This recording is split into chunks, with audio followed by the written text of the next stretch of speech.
I can't get it up, man. That's what she said. That's what she said. Thought we were alright, just a waste of time. That's what she said. That's what she said. How'd I never know? How'd it go so long?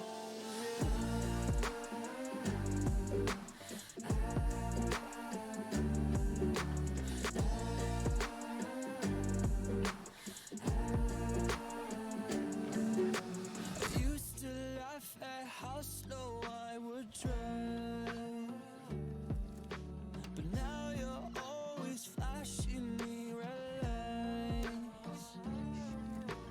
I remember before sneaking through the back door, 'cause I left my keys back inside. It used to be romantic, but now we're just as frantic. I think I will have to surprise.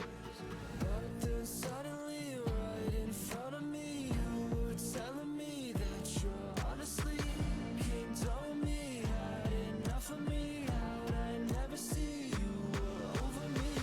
That's what she said. That's what he said. That's what she said. That's what he said. Thought we were alright, just a waste of Such a waste of time. That's what she said. That's what he said. That's what she said. That's what he said. How'd I never know?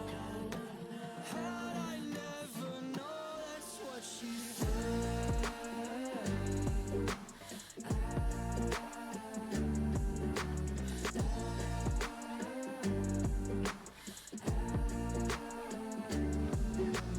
You don't need to spell it out again, 'cause I found out how much you play pretend. And it's so romantic, how sadly pathetic. You've done this 10,000 times. Searching through your DMs, you're telling me that they're just friends. I'm pretty sure the friends don't lie. But then suddenly right in front of me, I'm not trusting all your honesty. Getting crazy, keep on calling me. See what happens next time. That's what she said. That's what he said. That's what she said. That's what he said. Thought we were alright, just a waste of time. That's what she said. That's what he said. That's what she said. Hello, it's me, Jesse. I'm alive. What? Who knew? I could still be alive after not streaming on Sunday. Whoops. Yeah, I don't know, man. I haven't been feeling well. Yeah, that's it. That's my excuse. Sorry. Well, let's play some Risk of Rain. It's fine. It's fine. You guys don't hate me, right?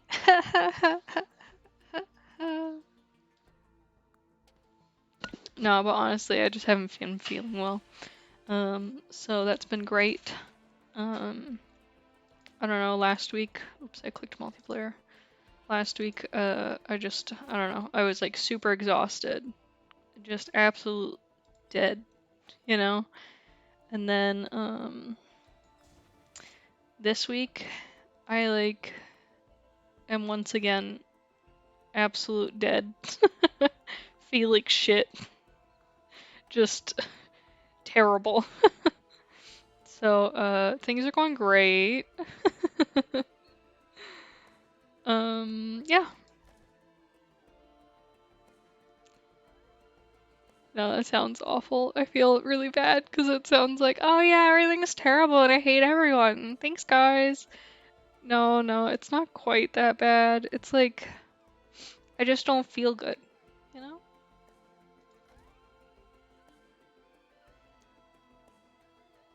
Yeah, I think those ones are fine. Okay, let's go. Yeah, I just don't feel well. I'm exhausted. Yeah. That about sums it up.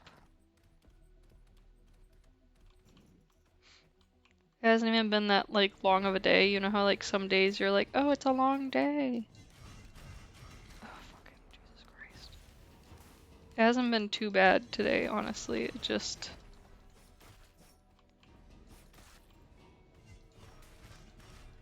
I'm just so fucking exhausted and in so much pain.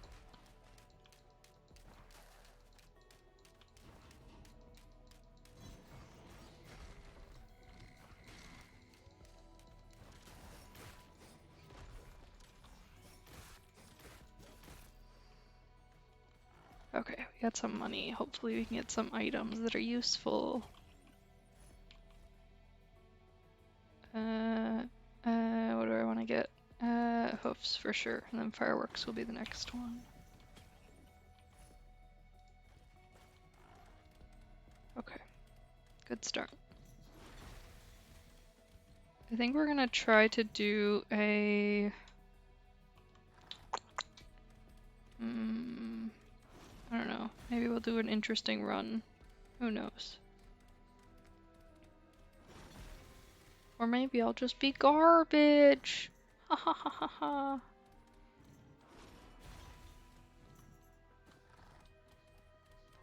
I gotta get lots of hooves, that's what I know for sure.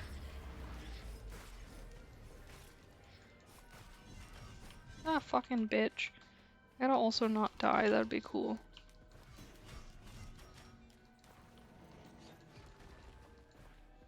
Fucking missed.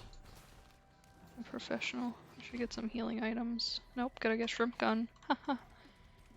Nothing's more important than shrimp gun. Oh yeah, I'm for sure gonna sniffle, by the way. Like, there's nothing I can do about it. The sniffles are coming. Also, I don't know how I missed everything just then.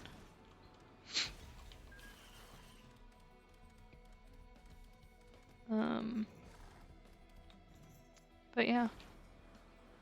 I think there's like a couple things in my life that I like wish I could change, but I also like don't know how I would ever change them. I don't know. I question like if other people have had to deal with the same experience of having to make like very difficult decisions regarding like their health. Of like, hey, I can not experience pain, but in order to do that, I have to like lose something very important.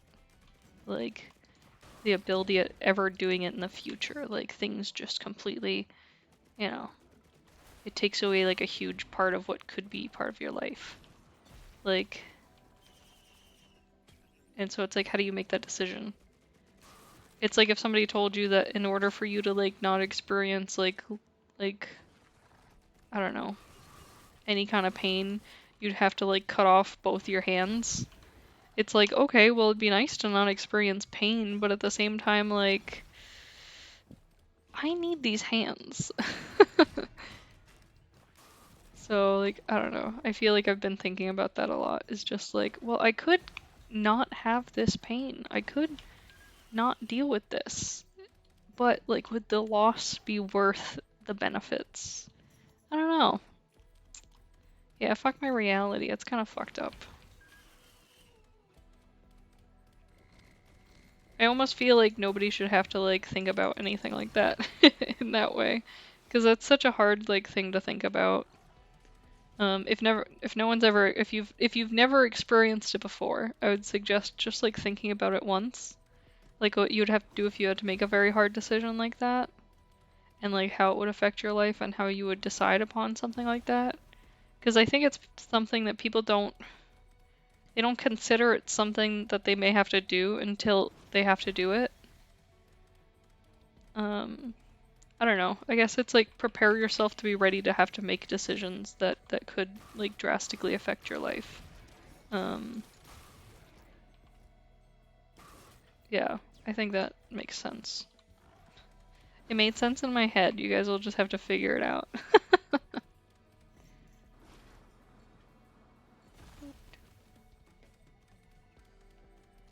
But yeah, I don't know. I just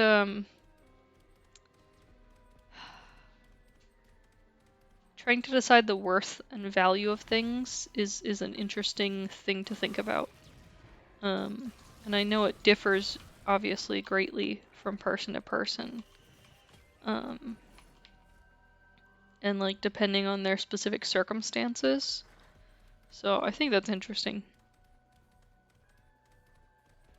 Just like considering what somebody else would do in your scenario isn't always the best option, because it's like, well, the things that they find important aren't the same things I find important. So would this even work as a comparison? But yeah, I don't know. Just been thinking a lot lately.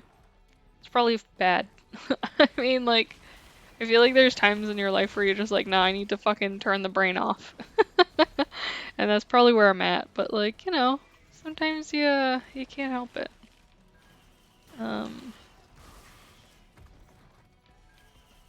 Maybe one day I'll like figure out where the on and off switch is. Until then, I'm gonna keep like fucking myself over by overthinking things and worrying about everything. It's my personal talent, I like to say. Some people can like, I don't know, sew or like do backflips. I can worry until I die.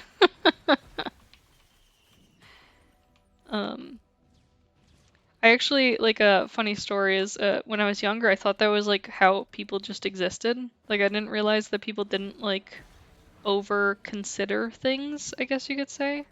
Like, they didn't overthink it and like try to think about all the things, I guess, at once.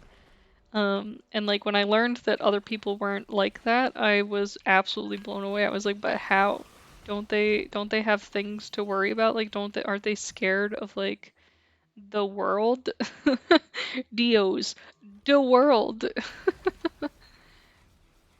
But like, you know, some people don't think about those things as often as a worry person might, a worrier, an anxious person, a person named Jesse. I don't even know what it would be like to not worry all the time, to not be like constantly anxious and like worried. I just keep saying worried, but I'm trying to think of like another word for worried. But it's like that's the word. That's the one you use when you're talking about this thing. Let's see, what should I get? I think I'm gonna get this. Pick it up. It's just you know, anxiety. Like, how would it feel to not be anxious? To not like feel that eyes are staring at you all times? Not like center of attention, like, oh, I'm so important, but more like, oh god, they're judging me.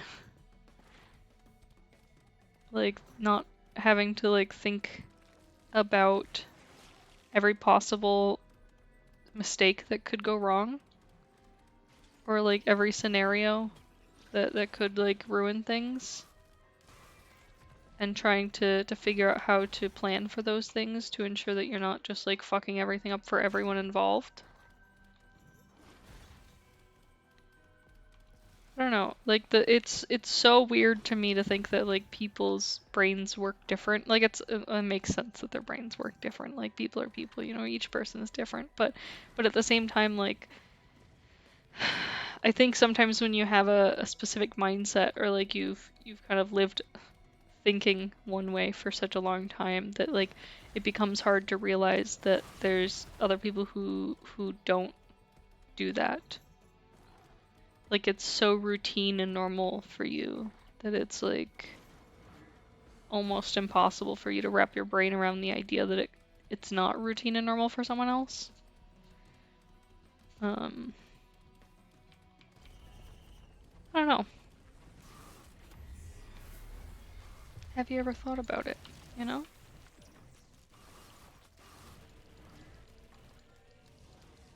And I'm gonna miss every shot because I'm a professional. Can Can you not blow up right now? Cool, thank you.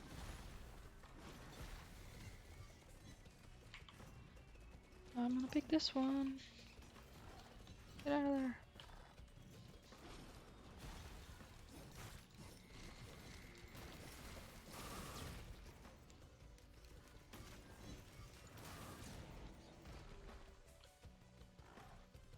I definitely need more hooves.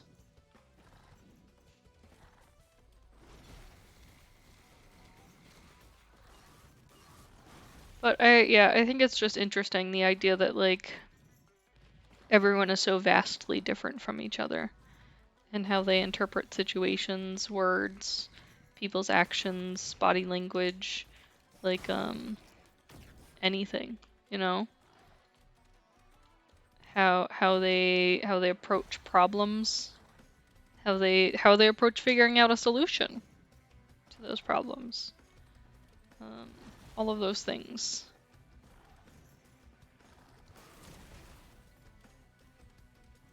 Heck, even something as dumb as, like, how they figure out what excuses to make. Because, like, everyone doesn't use the same excuses for everything. Like, if they're just being lazy or something, or, like, you know, having a bad day and just need to avoid people, they don't always use the same excuse. Like, how does it come to a point where that person decides that that's a good excuse? You know, like, the things that they consider a reasonable reason to, like, miss a meeting, for example, versus, like, something that somebody else considers a reasonable reason to miss a meeting. I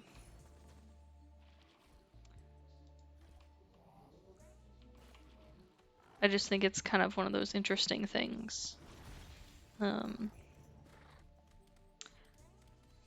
I like, there's this guy in my office and on my team that misses, like, every meeting. And, like, we're required to be in these meetings. But he's always like, oh, I'm working on this thing that's more important. Doesn't matter what he's working on, it's more important than the meeting. Well, you know, I'd like to miss some meetings too. But the same excuse isn't valid for me because I don't think it's reasonable. And it feels unfair to the other people who are attending. So, like, a more valid excuse would be like, I'm at a doctor's appointment, you know? Versus, I'm just working on something and don't want to be disturbed. Like, so I think it's interesting to, like, figure out where people find the balance in that. Even, oh, this whole thing with that recently has been, like, super popular, being brought up in the news. Was it silent quitting? Is that what it's called? Something like that. But it's basically the idea that people are just, like, quitting their jobs and just not coming back, not doing their 2 weeks, not going through the whole shindig. Like, they're just quitting and leaving. You know, if they're not getting raised, excuse me, if they're not getting raises, if they're not getting promotions, they're fucking out. And, like, oh, it's quiet quitting. Yeah, that's what it is. And, like, I don't know. I've seen some people's opinions on it are so, like, they're like, oh, people are only doing this because they're lazy. And I think, like, it's so weird. While other people are like, no, people are only doing this because they're not being paid proper wages and they're not being offered any sort of form of advancement within the current company that they're within. So they have no choice but to go to a new company in order to advance. You know? And, like, it's so weird to, like, view other people's perspective on things, I guess. Like, when you try to think about it, like, what would bring them to the point in which they would think that's correct? Like, oh, dogs are freaking out at something. Who the hell knows what? It could be anything. It's probably a deer, actually. Let me check.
Yeah, I don't know. It was probably a deer or something. I didn't see shit. Okay. But as I was saying, um, I don't know. I think it's just interesting to like think of how people came to that point of making that decision, of thinking that way. Like eh, what affected them to come to that conclusion, you know? And then on the same other hand, like what is it? There's like I read another thing that was making fun of quiet quitting, and it was basically quiet firing, and it's the concept that jobs are quietly giving you no option but to like quit because they're not giving you any opportunities. Nobody receives bonuses anymore. Like that's not even really a thing. Like if they do receive a bonus, it's like such a small, minuscule amount that it's not actually reasonable or helpful in any way, shape, or form. It's like, okay, cool, I've got an extra 10 cents. Thanks. So like the concept of it is just completely like out of touch because it doesn't mean anything. It has no value. Like it's lost all value. So like I think it's interesting to like try to view it from each viewpoint, you know? Like employers obviously they're upset because they're having difficulty retaining employees, you know, but why are they having difficulty retaining employees? Is it because they're not giving the opportunities? Is it the pay? Is it just somebody's angrily stealing their employees from them because they're bad? You know? Like what's the deciding factor? Sorry guys, the dogs are just gonna bark. You're just gonna have to listen to them in the background and think about how cute their faces are. But I don't know. It can be interesting to think about how people become who they are, but at the same time it can also be like super infuriating because it's like in certain scenarios you're like, well, it seems that you obviously understand that what you're saying is bad, but you're still saying it. Or that you're like saying it for the sensationalism of it, you know? Because I think that's like a big thing now is like say words that are mean and bad or awful or whatever because it brings attention to you and puts you in the spotlight for a momentary moment, you know, like for just a temporary moment, which is all you need, you know. That's all people want is a moment of attention, a moment of recognition and acknowledgement of their existence. It'd be nice if it was a long ass moment, but a short one will do.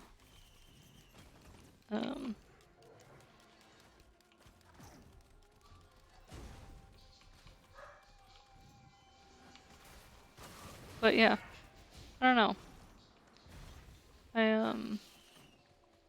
I wonder how things would be different if like my life was slightly different. Like if I hadn't moved around a lot as a child, would I be less accepting of people or understanding of like the variety of people that exist in the world? More closed-minded and, you know, have a lack of understanding. Or would I be the same, you know? Nature versus nurture kind of thing, like almost the same concept. It's a if everything was different, would things be the same? Like as dumb as that sounds. But yeah, like would they? Do all paths lead here? And if all paths lead here, then like what's the point of making decisions? I don't know.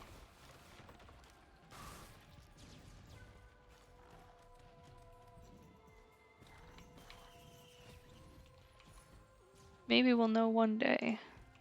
But it's not today, bitch. I ain't got no answers, I only got questions. Yay! Philosophical! I think that's like one of the things that I don't know. I like the concept behind like philosophy and like the idealism of it, but at the same time, like, I don't know, is it realistic enough? Um, which is stupid, which is like probably one of the stupidest things I've said, but like, I don't know, like it's just kind of a weird thing, like.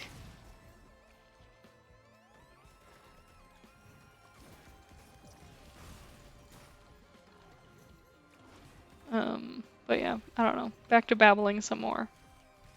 I got distracted because I was staring at something else. Um,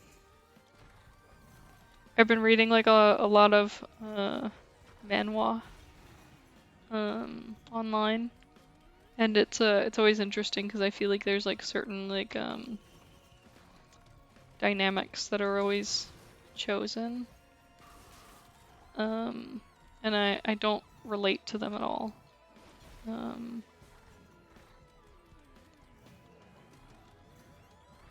so like I was thinking about it the other day, and I was like, do I not relate to the like, I don't know, what do you want to call it, like the main female character because like they're shitty, or do I not relate to them because I'm shitty? Who's the worst character here? Me? You? um but yeah, I don't know, I feel like sometimes you try to put yourself in a box and it's like none of these boxes fit. Is this normal? Am I a problem? Am I abnormal? Is it okay to be abnormal in this way?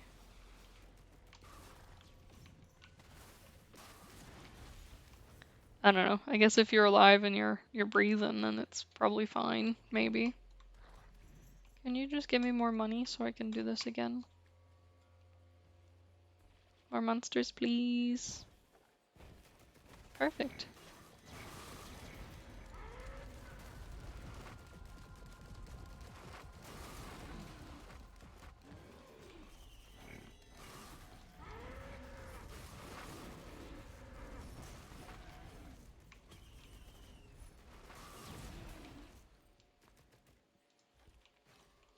Okay, I want to go real fast. I need lots of hooves. There's gotta be a deer outside. There's no other reason why they would be so fucking annoying right now. Okay, where's the portal? I know we passed it at some point. I think it's over there. Sometimes it's hard to see the particle effects. Yeah, there they are. Oh yeah, and I did a mountain. I remember. Did you make a mistake, Jesse? Have you chosen death? Who knows? Guess not.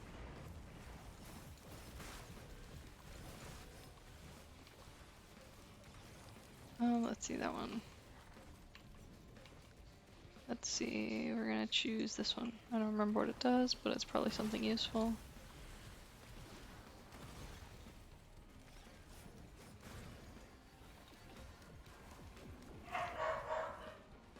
I love my dog children. I love my dog children. I love my dog children. But sometimes they scream. And I want to scream.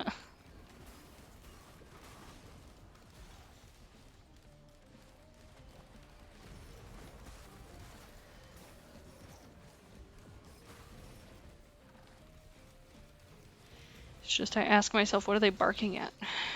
What do they see? But like at the same time, I also understand that like Mari just literally barks at nothing. Like I'll be upstairs, I'll be just chilling, and then like she forgets that I live in this house, and all of a sudden she's like, "Oh God, there's someone in the house!" and just starts fucking going off. I'll be sitting right next to her, and I move slightly, and she just fucking goes off. She's like, "Holy shit, you moved! You're real!" And it's just like, why are you like this? I just don't understand. What kind of dog is this? Abnormal. That's what I think. Speaking of abnormal, I think a three-eyed deer would be very interesting. Can you imagine? Quite interesting indeed. What am I collecting? I'll take this, I guess.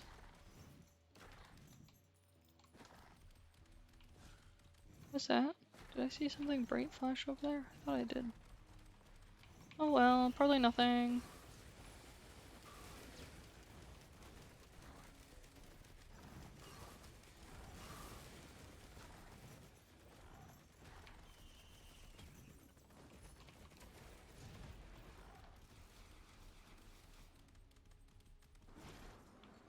Whoops. Made a whoopsie. This level's always hard when I play Acrid because it's like, I just don't know how to not fucking blow up the spicy poison.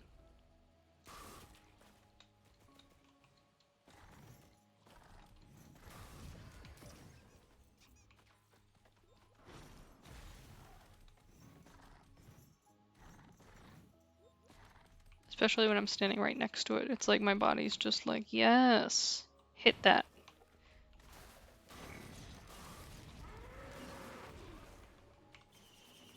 Cool. Let's see, what do we want? Let's get a bunch of teddy bears.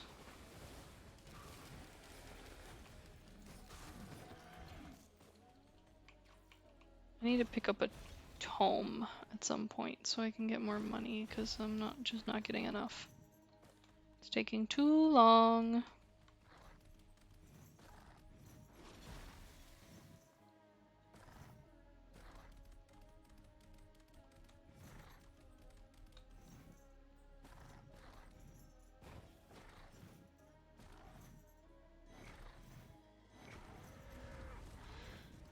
Hmm.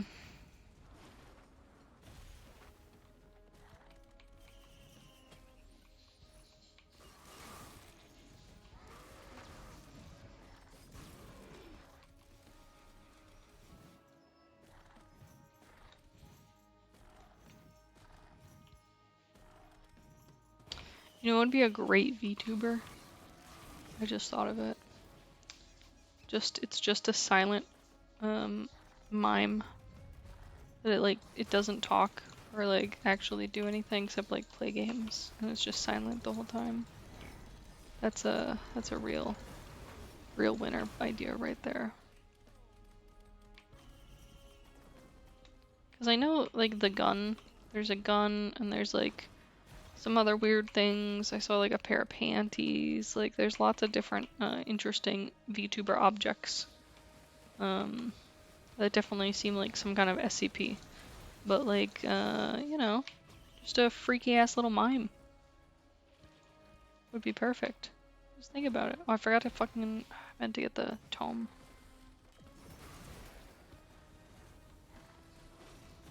Oops.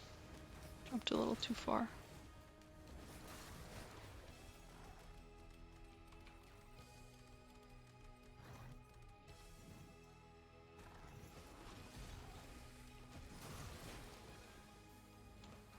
Oops, didn't make that jump. I'm a fucking sneeze, I can feel it.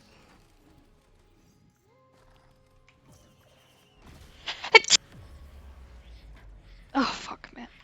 Jesus Christ, fucking sneezing. Dying. And my phone rings.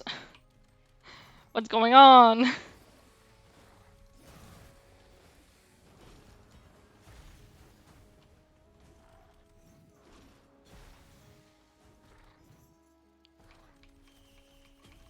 Okay, let's see.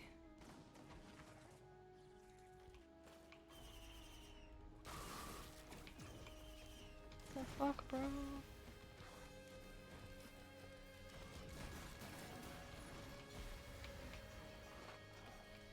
Ooh. Okay. Hello, little buddies.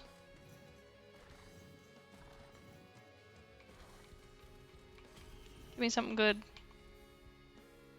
I guess this is reasonable.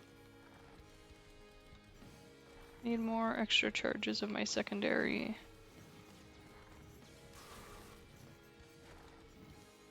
That way I can spit acid into people's faces. Yeah, acrid, acid. Speaking of acrid, so in the official Risk of Rain Discord server, they have some really cute like acrid gifts and like stickers that I really love. They're definitely quality content.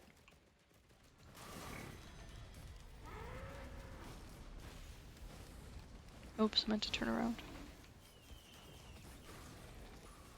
Okay, get the book. Yes, the tome.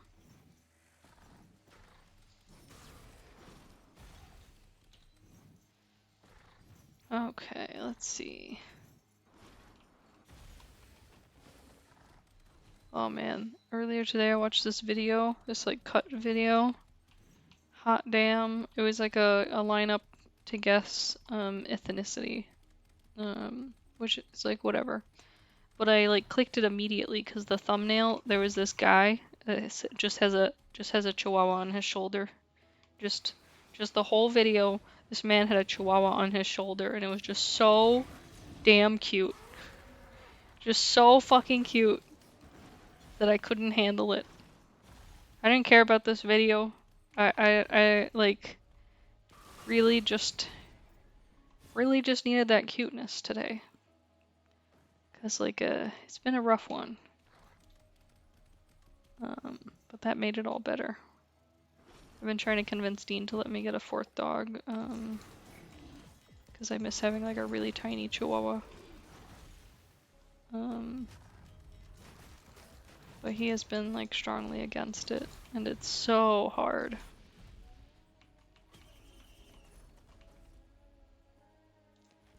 Trying to be good wife, trying not to adopt a dog without husband's agreement, but, you know, he's not agreeing to it. So he's making it difficult. But I won't give up. Nope. I think there are like some things that I'll like give up when it comes to it, but like, I don't know, not this one.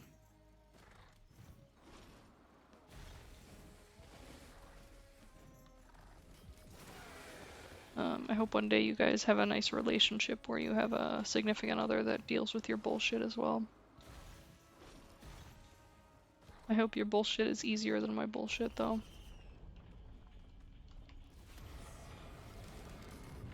Of course. Stone Titan, of course. Is it dead? Did I kill it? Cool, killed it. Get fucked, bitch! Give me some ho-ho feathers. Oh, too far. Damn, that's the negative with the hooves when you got acrid. He just jumps too far.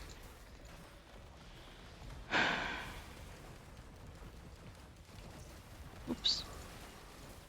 Sorry guys, I'm also trying to adjust and get more comfortable while trying not to die and to kill all the monsters. So, I'm doing a bad job. Boop boop boop boop.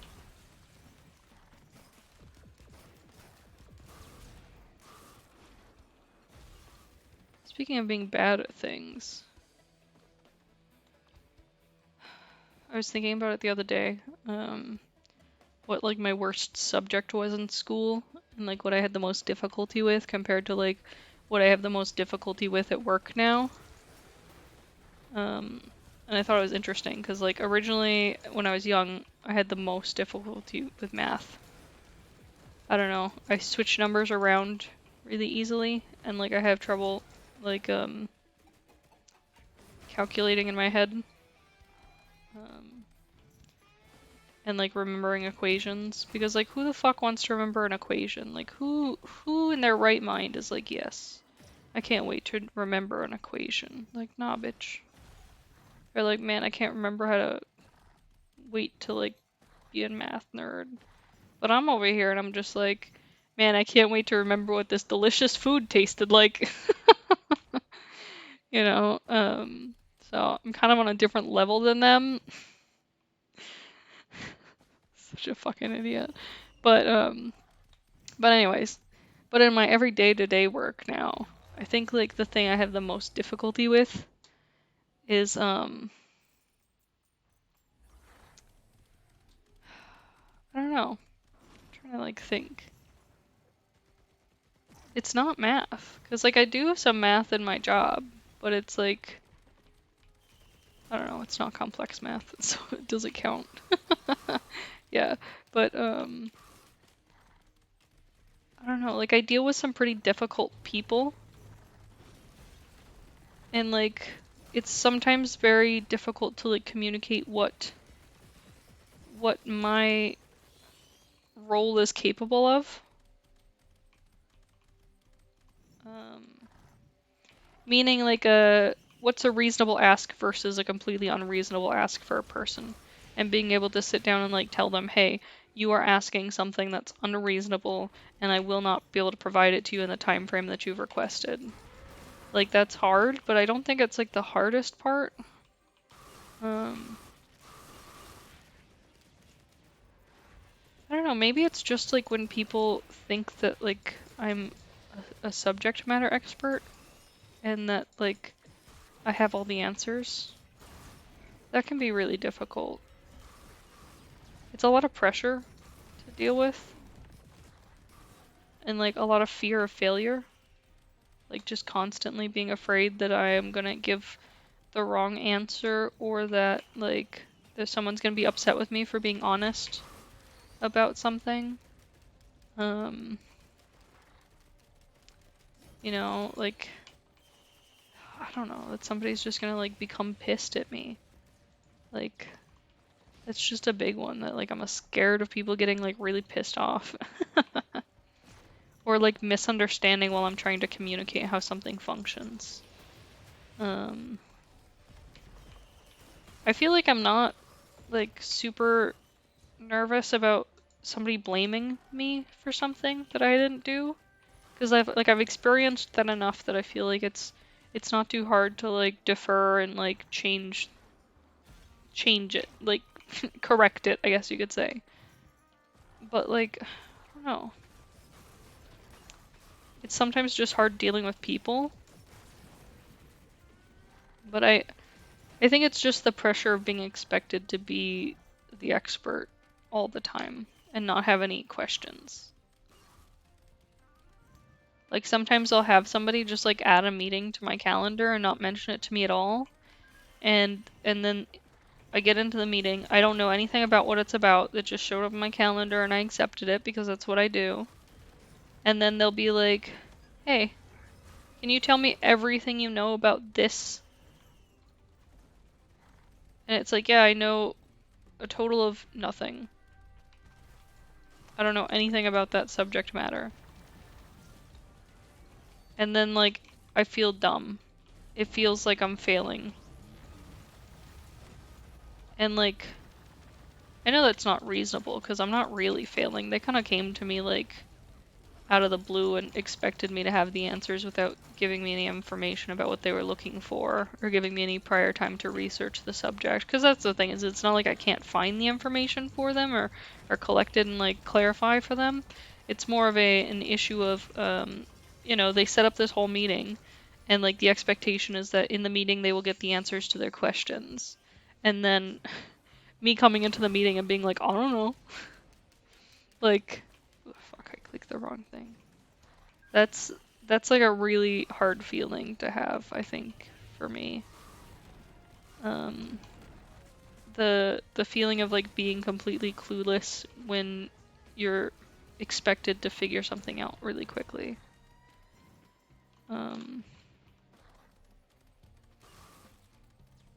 But like my actual job responsibilities aren't bad. I play like a kind of a weird role like between like a dev and not a real dev, which sounds dumb. Because I mean, I do code. It's just code's not the only thing that I do. I'm more like a system administrator for a specific system where I also add code additions. So yeah, not very clear, but like it makes sense to me. But like we also have developers, so I like sit in this really nice spot where I can like converse with our developers and give them information, and then like converse with my team and give them information, and I know that like I understand both sides of it, which is very useful because not everyone does.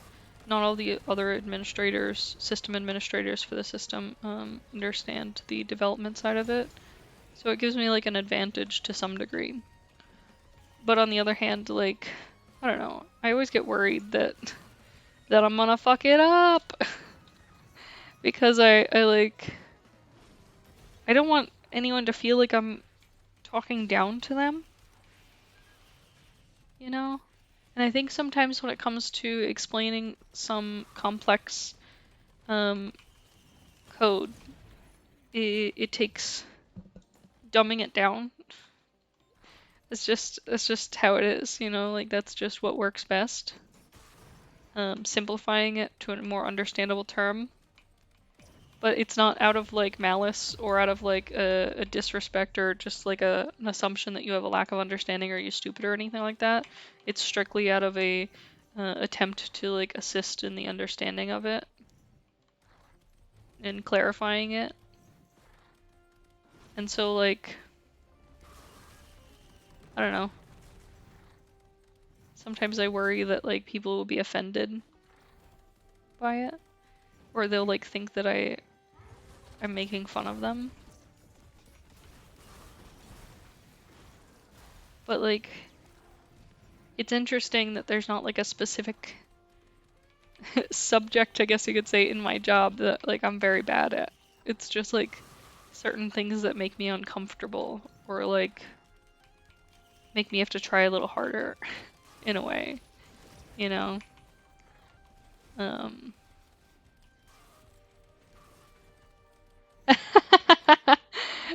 I actually really like playing Acrid, but I have to like do a specific like build on him. Ah yes, hydration is indeed important. Let me take a drink before I die. I've just been babbling for a bit.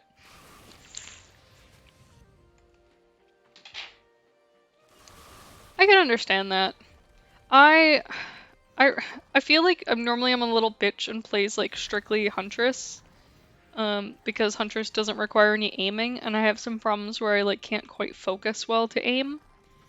And so like I have that issue with Acrid as well because of his secondary skill. So it makes it really hard for me to aim and like hit flying targets. So I normally combat that by just focusing on getting a couple of good drones and then getting first of all a lot of the magazines so that I have more shots. Because I miss a lot. So I need those extra shots. But let's see, what else is really helpful? I mean, that's kind of it. Once I get the drones, they normally take care of it.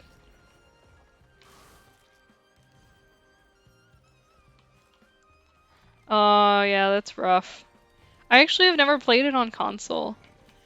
I was introduced to the first Risk of Rain on PC, and I think I've just lived that life forever now. Like, it's just how I roll. But normally, let's see, when I do Acrid, I normally do a build where I try to get, I get it so the Death Mark mask always activates. Yeah. I think with certain games, like, I'm very much better on controller. Like, when I play, like, let me see, like, Nier Automata, when I play, oh gosh, like, any game that requires button smashing, I think, is like a good good example. Oh yeah, I think with Acrid it works really well because of it's repulsive. It's a yucky. I'm just joking. There's like certain items that I just don't fucking use because I can't stand it. My husband plays as well, and like we have very different opinions of what good items are. Yeah, it works well on Acrid and Rex, but I feel like other characters it's useless. But I don't know. It depends. Let's see. I think I'm gonna get some more teddy bears. And then maybe I'm gonna get all the hooves, because I want to go fast. Oh, fuck. Ah, run away, run away, run away! Ah, death! That's the other thing, is since Huntress is my main, I always freaking shift thinking I'm gonna blink. And then instead of doing that, I just like body slam them, and I'm just like, no, regrets! So, yeah, that's always good.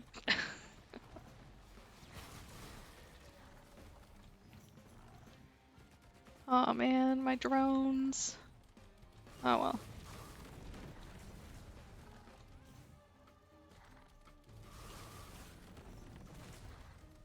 And then for red items, like, I don't know, the Tesla coil is always my favorite, just because I think it, like, makes quick work of enemies. I'm very much like a run-in head-first kind of person. So, like, it saves me a lot of danger. A lot of danger and death I don't have because of it.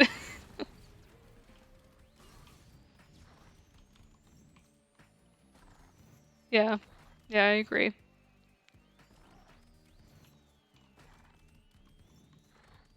I don't know, I feel like I've only got like a couple of like basic builds that I focus on. There's like the Deathmark build. There's my fireworks build where it's just all fireworks all day, which is a great build, by the way. Let's see, what's another one that I do? Just all hooves. Like I've done that where I've just been like, let me fly so fast they can't catch me. um, Yeah, I could I could understand. I don't know. My favorite red item will always be Tesla coil. It'll always be the one that I'm like, yes.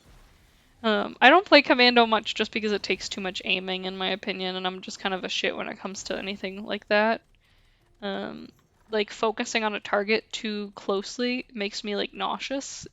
I don't know, that sounds stupid, but like, my body says, no, I'd rather vomit. So, I wish I could play more of the other characters, because like, let's see, like my husband plays Captain, the Artificer, who else? Yeah, yeah, syringes and shaped glass, that's pretty much the way to go.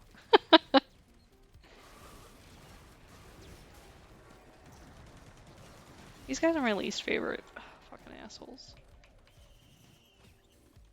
Yeah, oh yeah, Artificer. Like I played it in my, let's see, a stream maybe like 2 weekends ago, and I was just struggling so fucking hard. It was the worst thing. I just wanted to be dead. We tried to do a monsoon run with 4 people, and I just kept fucking eating shit. Well, like the thing is like it's very difficult to have like my husband who's like fucking boss ass bitch at like these characters that I really suck at. And so they look so good when I see someone else playing them. And I'm like, that could be me. And then I try it and then I'm like, no.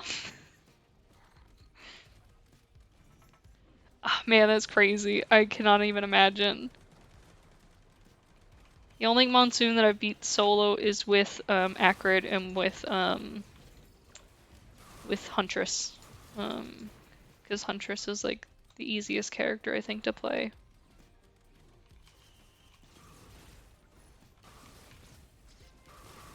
Oh, I want more hooves. Yeah, I gotta get speed. Oops, too far. Too far! Too far! Stop! No! Man, talk about going just a little bit too far. That was quite the jump. Um, Ackard really just didn't want to slow down. Yeah, I think I agree with that. I've like seen some people write up some builds on the Discord, the Risk of Rain Discord server, and like how they've built like Artificer out. But like I don't know, they just don't appeal to me. I think is the problem. Really? I find Loader hard to play. Everyone gets so mad at me because they're like, you're stupid. Loader's so easy, but like I have a very difficult time. Like whenever I play her, I don't know, like I don't do well.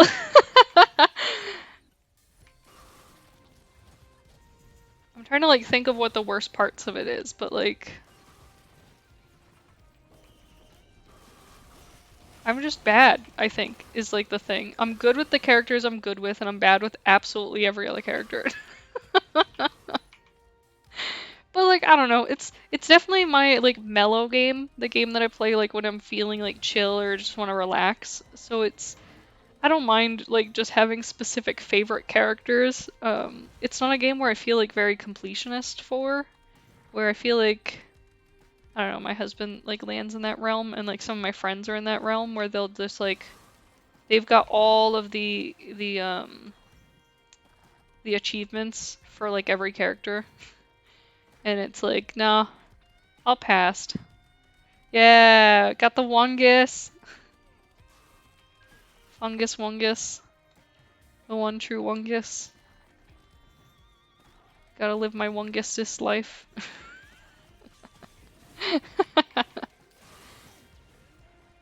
I remember, oh god, when Risk of Rain 2 first came out, I was like, this is the best thing I've ever played in my life. I love this game, and it hasn't changed.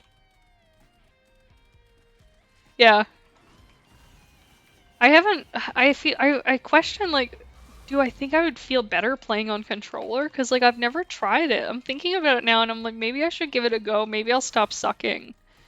Or not. Like, with my luck, maybe it would just make it worse. But who knows? Maybe I'd suddenly become really good at playing with, like, the captain or something. Um,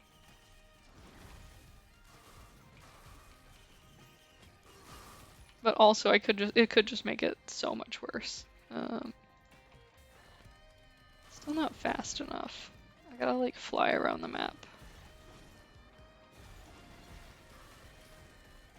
Yeah, I think my favorite, like, um, play is just getting all the hooves.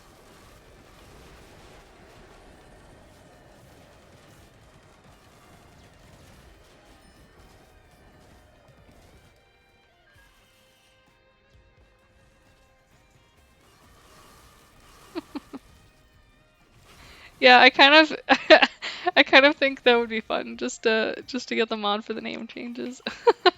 I've seen a lot of people playing different mods and like I'm very interested in trying them out, but I'm just lazy.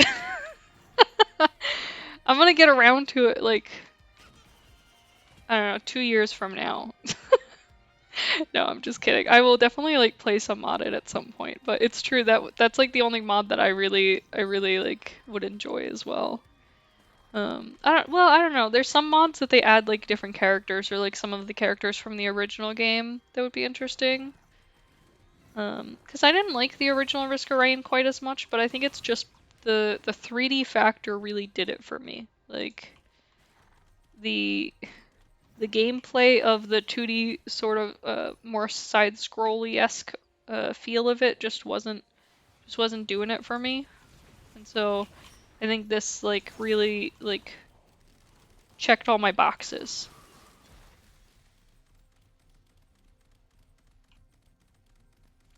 Yeah, I'm kind of questioning like if a mod doesn't correct the name to Bungus and Wungus, is it really a mod at all?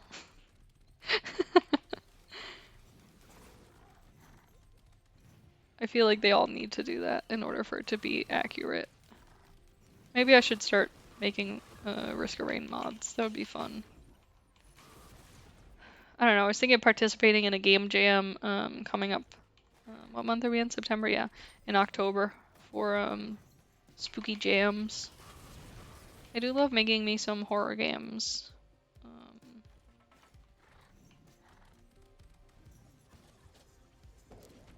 Oh, hello. Thanks for popping up right where there I was at. Thanks.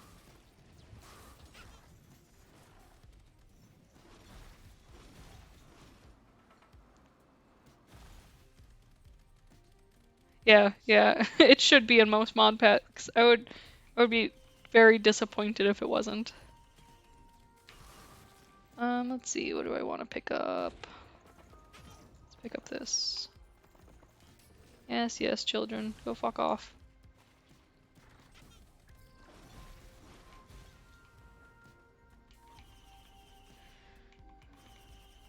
Okay, let's see. I'm trying to decide. I think.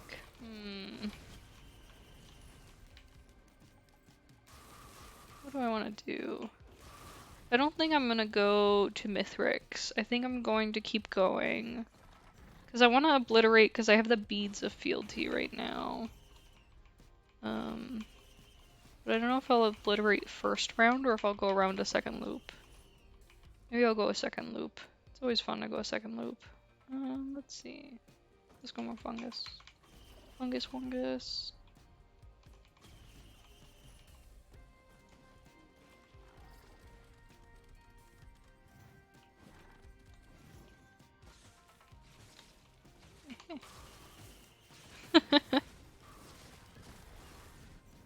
I really like the scavengers that just like fuck you up.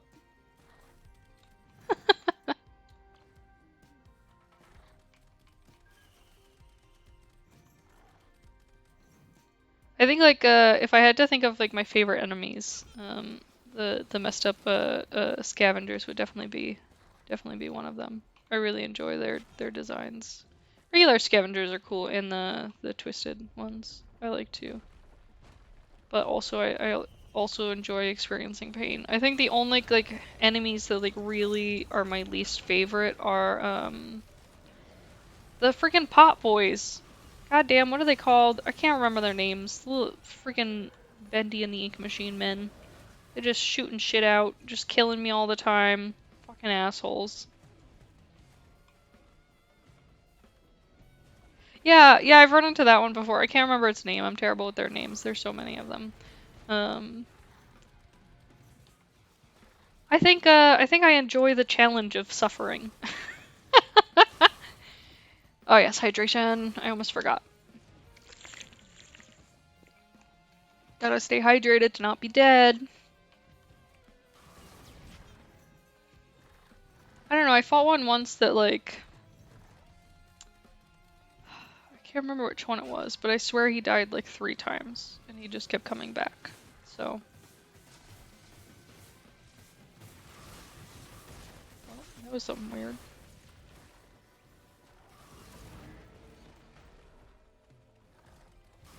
I thought there was more than 4. Maybe I'm just like forgetting their names and like keep seeing them and I'm like, I've never seen that name before.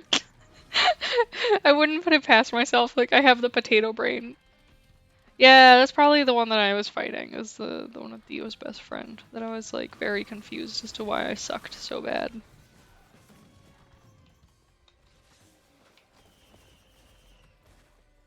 I normally just suffer through it and deal with my life in pain. I guess this is how I live now. Dead.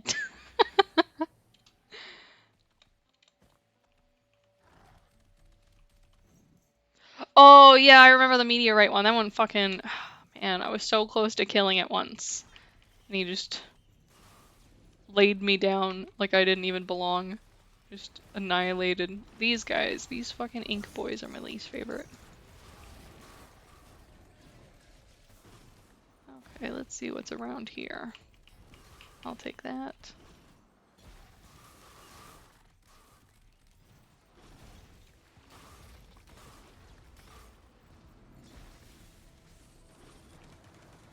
Absolutely not, sir. I will pass. I don't know. The meteorite thing is probably one of my least favorite items in this game. If I had to pick. Whenever I play with my brother, he like gets it and he thinks it's so funny to be like, "Oh, you're about to die? Like all of us are about to die? Whoops, I'm just gonna drop this. Fucking kill you myself." And I hate it. It's like, thanks. Maybe I could have saved it, but now I've been crushed. Oh gosh, I'd rather just like eat shit by like falling off a cliff. But, you know, family members will do that to you. Make you suffer.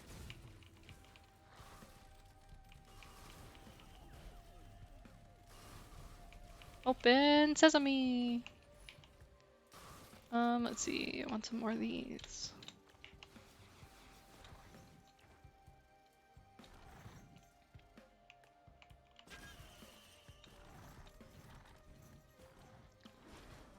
What was the artifacts? Oh yeah, I remember now. I was like, I was trying to remember what the artifacts were that I selected for this level. Because I was like, man, I did select double monsters, but like, I feel like there's just not enough monsters. It might just be because I'm killing them too quickly, but who knows. But I need more money.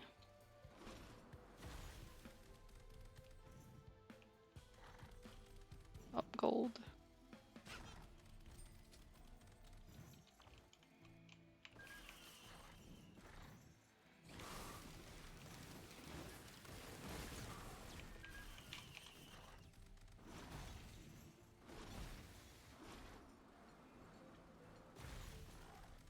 Okay, got my money.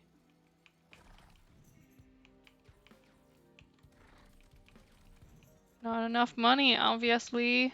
Oh, monsters, please kill me. Oh, gold.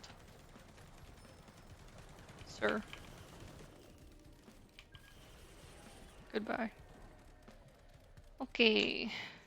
Now there's a big chest here. Be a red item. No, not that lucky. Let's see, what do I want? Let's get another death mark.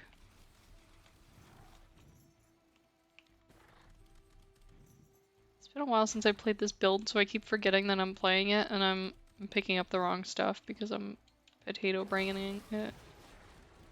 So that's great. I'll have to stop that.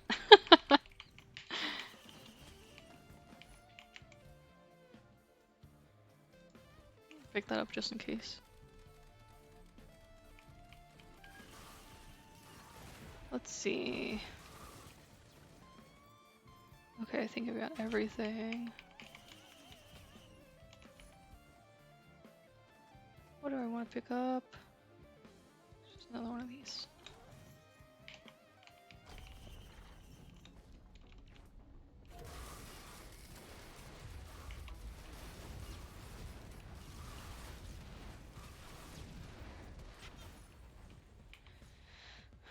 Okay. Man, trying to remember the build that I'm doing is very hard.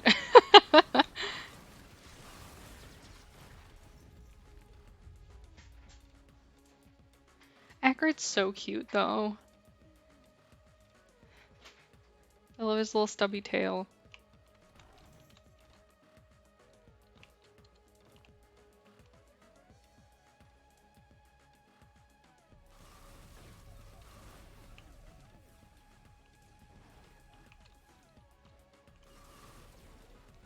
Okay, I should just have to wait here while it goes, and then we can go to the next level.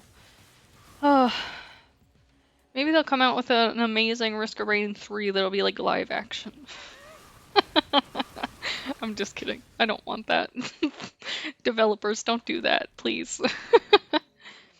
I think more expansions or like additional levels would be cool. I really like the purple items that I can never remember what they're called. I think that was really cool. The DLC that they've added. I wish I remembered it, what it was called, but I don't know. But like I think it was successful enough that they'll probably do more DLCs in the future. Maybe. I hope so. I'd like to see more characters, and I'd like to see more levels, for sure. Just different, you know, like some variety. Maybe add some secrets to them. Everyone loves a good secret hidden in a level. Maybe like a secret boss. That would be cool. Well, I mean, I guess they've got a bunch of secret bosses. I say that like there's no secret boss in this game, but like there are. just being dumb.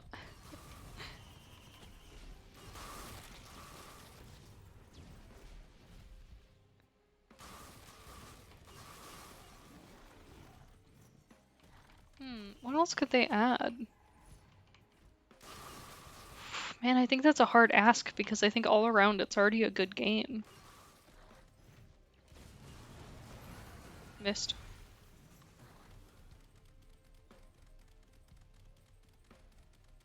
What would I change if I could change anything? I would like if you could toggle on auto targeting. So like for example, the Huntress's shots auto target enemies. I wish you could toggle that on for other characters if you're bad at them. Or even if it's like an artifact. That would be interesting. Because I think that would open up opportunity for more people to play and experience other characters without having to worry about difficulty with targeting or annoyance with targeting if they don't like the fact that the Huntress currently auto targets. I don't remember if any of the other ones do. I can't think of it. I think there's one other character that does, but I can't remember. Maybe. Yeah, I can't remember. I like had it for a second and then it was gone. So brains kaput. But yeah, that would be interesting. I'm trying to think of like. I definitely would not want like a pay to win kind of thing for sure. I think that would fucking ruin it. But what kinds of alternatives could be added to increase the popularity and the variety of people to play the game? I mean, I think it has a pretty wide audience already. It has like it covers a lot of the spectrum of gaming. It would be nice if there was like a story mode where you could learn the backstory of the characters besides just reading up on them.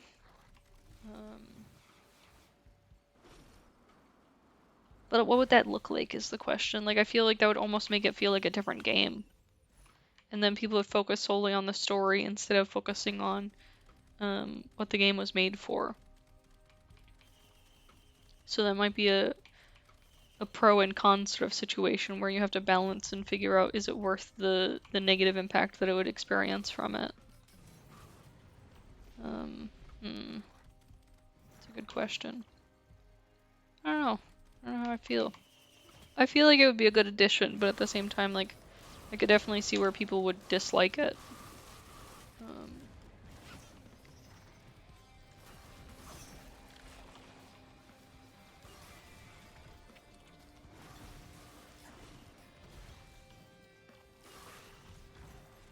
I mean, it's hard because it's such a well-rounded game, in my opinion. So, like, finding things to add to it is not, like, a simple task. I mean, some kind of randomization would be interesting. I mean, I say that, but there's, like, a shit ton of randomness in this already. I meant more map-based randomness. But I don't know how that would be implemented, is the issue. I don't think it'd be an easy ask to implement something like that. Because realistically, like how they're not... Yeah, I don't know. Like...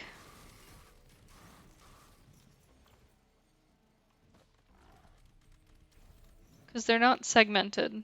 So it's not like you can have the map and say, oh, you just pull pieces out and put pieces in. It's not segmented in that way.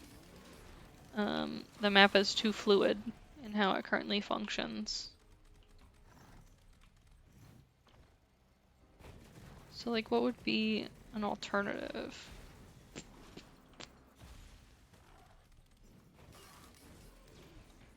Maybe adding like extra levels. Well, I mean they have the prismatic trials, I guess what it's called. That like kind of fills that shoe of being more randomized.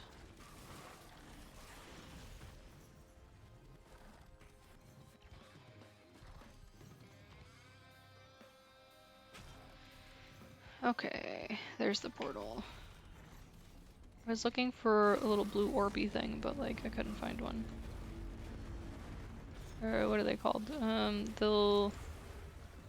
I don't know, words are difficult today. To get to the lunar coin shop.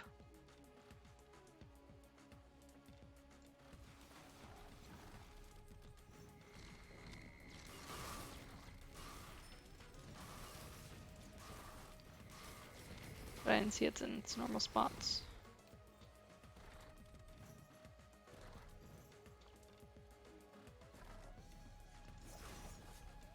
Additional enemies would just probably be the easiest solution. Additional enemies, additional items, additional levels, additional characters are like the easy go-tos to increase the variety in the game.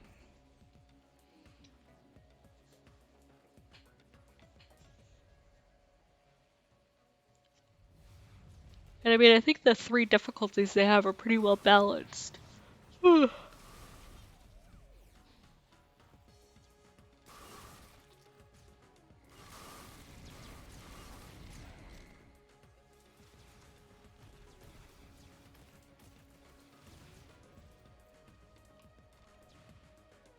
would be cool if they had achievements for like specific speedrun tasks or something.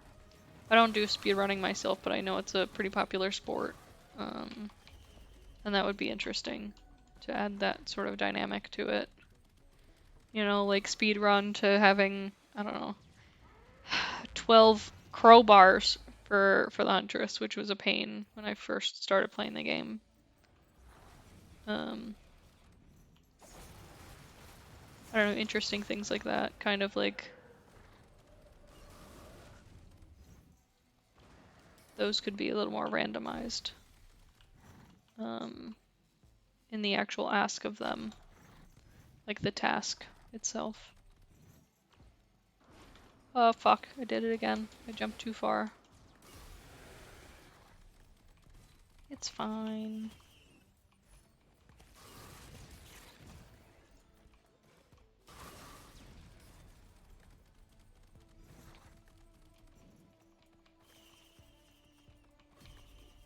Hell yeah, red item. Gotta get that behemoth.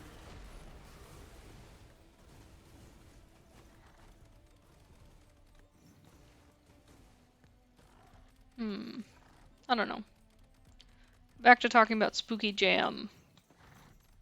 I was thinking about participating. Maybe I'll stream it again. It's supposed to be a month-long jam. So like, I could stream it in pieces and not have to worry about it so much. I don't know if people like coding videos though, so it's kind of the only question. Would people be entertained? But I think that's difficult to like decide until you start making it. If it's a game that they're interested in, I feel like they're much more likely to be entertained by it and watching it versus something that they're like, I don't care about that game, or that game idea doesn't appeal to me. Because I think that's something that I find pretty difficult, like when trying to find teammates and stuff too to work on games, is the difference in ideas. I have like a very unique, weird, special viewpoint on like how to come up with an idea for a game, and a lot of the time my games are like really fucking weird. So they're not always something that everyone is interested in or entertained by.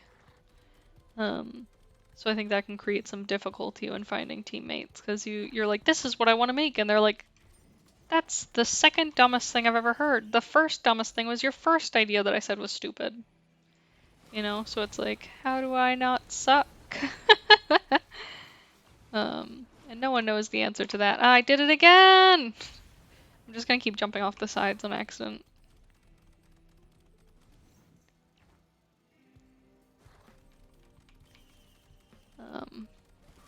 Yeah, I don't know. Horror games are always interesting because it's like what one person deems as horror is very different from what another person does.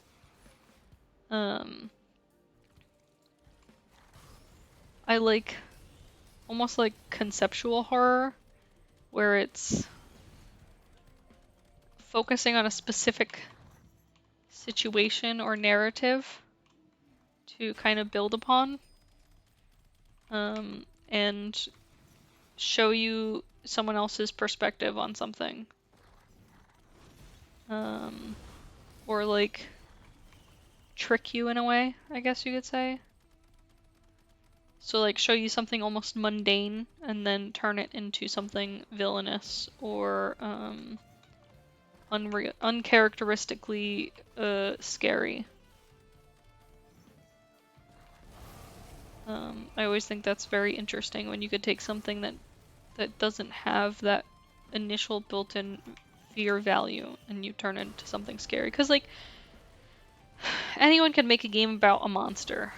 You know, anyone can make a game about a ghost haunting a person, some spooky murderer. They all like are inherent things that we understand on a basic level are scary. You know? But have you heard of taxes? No, just kidding. But am I? No, I'm just joking. But no, there are other things in the world that like could be scary or could be interpreted as something that is so abnormal that it's scary. And I think those are the more interesting horror stories, you know, like telling the story of somebody's experience with dealing with certain things that you may never experience because you don't fit into the same realm as them, you know. I think that's interesting, and it creates just a very different perspective on the world that you're in when you're in a game. I don't know, like I feel like it's so easy to go with something easy. I think that's why the back rooms were interesting. Just to even initially prior to the monster like being exposed, I guess you could say, is just the concept that like it seems almost normal in a way. It seems like it should be almost normal in a way because you recognize it as an office building type atmosphere. It's a you know, almost a corporate entity sort of building that you expect like is going to be utilized for some sort of business, whether it's like offices or apartments or something. You recognize it as something that could be real, as something that exists and is, you know, exceedingly normal. Doesn't have anything about it that just screams you're gonna die. It doesn't scream that you're in danger. Whereas I feel like, I don't know, a game starts in like a haunted house, you know, it's like spooky, old, decrepit. It like looks like something spooky is gonna happen. You're nervous because the environment itself is like already built to make you nervous. It's already building the fear factor based on an existing predefinition of what scary is, I guess, in a way. I don't know. I hope that makes sense. It's just, instead of using the building blocks that are already there, I like it when somebody builds on something new or just something that feels like it shouldn't be something you can build on, you know? I was reading this manhwa that was talking about like boats and like they only have like wooden ships, and like this girl, obviously it's some like isekai bullshit, was like, well, I don't know, steel can float, you can make a steel ship, and everyone was like, oh my god, the blasphemy. And she was like, it's possible, like it's a bet, bruh. Like that sort of concept of like something completely out of left field that just seems like, no, that could never be used for that purpose, and then you're repurposing it in a way that just is so interesting and unique compared to like the way that it's been utilized up until that point. You know? Has steel ever been used to make a ship? No, because the assumption was it would sink because it's too heavy. But like, those assumptions can be broken and changed. And like, what does it take to change those assumptions? And you know, I think horror games should indulge in that a little bit more. Like there's a period of time where when we first started getting horror games almost about the internet in a way, that it was about like the things that could happen on your own computer. Like somebody basically hacking your computer and controlling it, or like they're watching you through your computer. It's this sort of mundane object that you didn't necessarily like correlate to fear completely, but you could see the aspects of it that could be related, like could end up becoming scary, but they're not really that way, you know? It's like the idea of taking I don't know, I'm trying to think of some place like very warm and welcoming that like you wouldn't think of as a horror place. I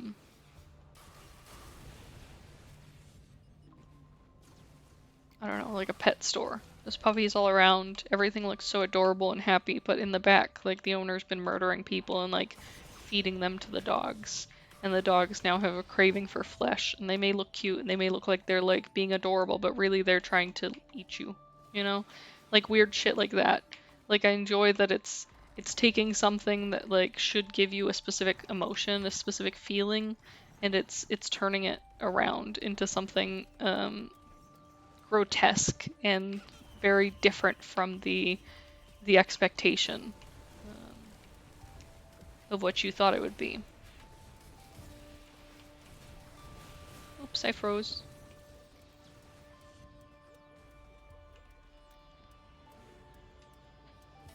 But yeah, I don't know. What kind of game would I make? It would probably be something like weird and stupid. My forte. I think I think it's important to have like something unique that you enjoy. And if it's making weird shit, like, you know, embrace it. I know, I definitely do. I don't know, who's it gonna hurt, you know? What's the harm? I mean, it would probably traumatize some kids somewhere, but like, I don't know, fuck that kid, I don't care. um, but no, really, it's just something that I like to think about. There feels like there's like a huge world here that we can look at for information, opportunities, options, choices, things that we can, you know, take and reform into whatever we want. And so like why not utilize those interesting, unique options? You know? Give them a go. Test it out. Test out something different. Try something new and unique. Try something you wouldn't expect to be good. You might find it's great. It's like trying new food, I guess. In a way. It looks so cute with the little behemoth on my back. It looks so small. Oh, Jesus Christ. I was talking about scary games and shit, and then Alexa just spoke. Scared the fuck out of me, man. I was like, there's a woman in my room! Guys! I thought I was gonna die. No, not this time, luckily. Next time though, for sure. I'll probably die. But that's okay.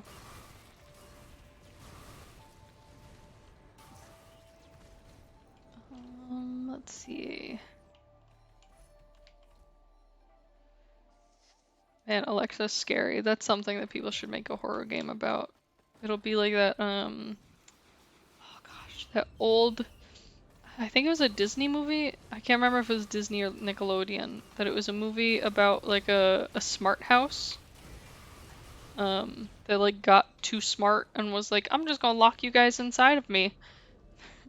and like wouldn't let people out. Um, like that that's interesting.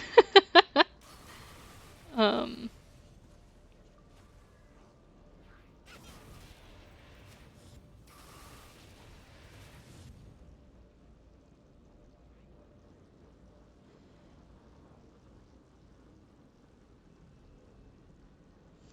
I finally found out what my dogs were freaking out at. There was turkeys in the backyard.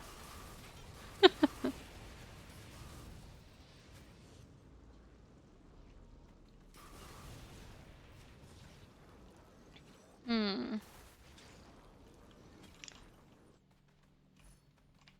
Thinking about like other ways to like make Alexa scary, but like it's so easy. She's already pretty fucking terrifying. You know? Like I don't have to try very hard.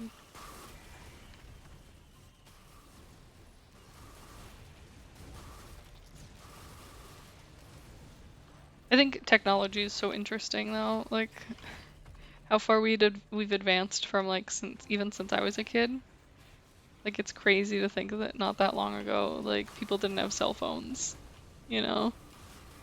I remember my first cell phone was like a slide phone. It was like one of the first of its kind. Actually, no, I had a flip phone first, and then I got the slide phone. It was like a thing that Trek Phone was trying out. Um, and like I don't know, it's funny to think that like nowadays, if somebody had like a flip phone or like a slider, like an old BlackBerry-esque like slide phone, people would make fun of them till the end of time. Well, I guess certain types of flip phones, you know, none of that fancy shit. People love that. People eat that shit up, you know? Let's see.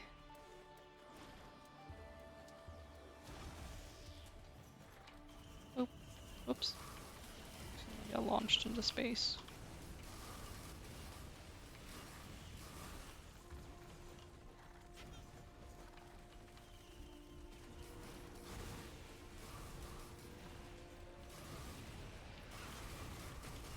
So many little angry guys shooting at me. Jesus.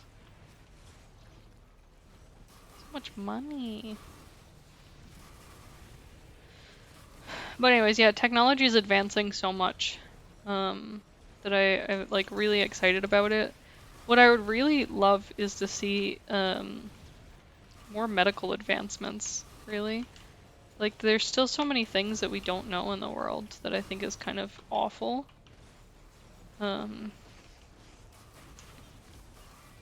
So as most of you know, like I've had Hashimoto's for probably like, I don't know, like 5 years now. Well, I say had, but I've been diagnosed with Hashimoto's for probably like 5 years now. I've probably had it since I was like 10. Um, and it runs in families. And so like I made my mom go get checked. And so she was diagnosed with Hashimoto's as well recently. More recently than me, like actual recent, like. And so we were talking about it the other day on the phone. And it's like absolutely insane how much research there is in Hashimoto's because there's not a lot at all. Like it's honestly really awful. You know?